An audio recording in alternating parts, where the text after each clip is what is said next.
অনেক দিন আগের কথা। এক গভীর বনের পাশে ছোট্ট একটি গ্রাম ছিল। সেই গ্রামে একজন শিকারী থাকত। সে খুব চতুর ছিল, আবার একটু লোভীও ছিল। তার জীবন কাটত জঙ্গলে শিকার করে। একদিন ভোরবেলা, কুয়াশা তখনও পুরোপুরি কাটেনি।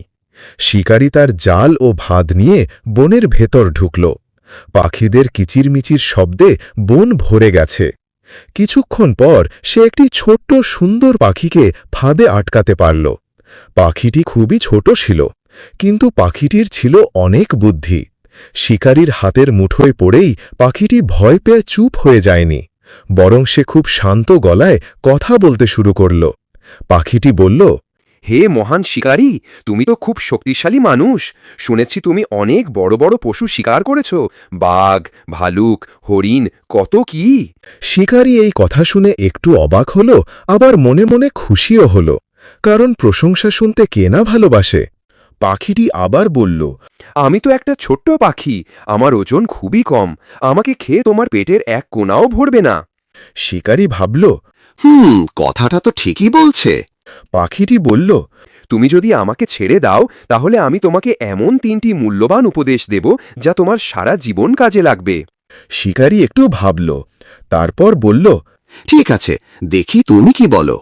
পাখিটি বলল, প্রথম উপদেশটি আমি বলবো তোমার হাতের ওপর বসে, দ্বিতীয়টি বলবো গাছের ডালে বসে, আর তৃতীয়টি বলবো গাছের মগডালে বসে।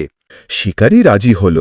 পাখিটি শিকারীর হাতের ওপর বসেই বলল, প্রথম উপদেশ হল, কখনো অবাস্তব বা অলীক কথায় বিশ্বাস করো না।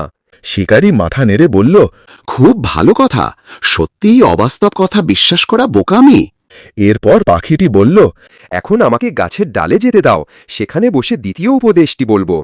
শিকারী তাকে ছেড়ে দিল। পাখিটি গাছের ডালে গিয়ে বলল, যা একবার হাতছাড়া হয়ে গেছে তা নিয়ে কখনো আফসোস করো না। শিকারী আবার মাথা নেড়ে বলল। এটাও সত্যি কথা। পাখিটি এবার উড়ে গাছের একদম মগ ডালে গিয়ে বসল। শিকারী বলল, এবার তৃতীয় উপদেশটি বলো। পাখিটি একটু হাসল, তারপর বলল, তৃতীয় উপদেশ বলার আগে দেখি তুমি আগের 2টি উপদেশ থেকে শিক্ষা নিয়েছ কি না। তারপর পাখিটি বলল, জানো, আমার পেটের ভেতর 10 কেজি ওজনের একটি অমূল্য মুক্তো আছে। এই কথা শুনেই শিকারী হতবম্ব হয়ে গেল। সে চিৎকার করে উঠল, হায়, আমি কি বড় ভুল করে ফেললাম, এত মূল্যবান জিনিস আমি ছেড়ে দিলাম।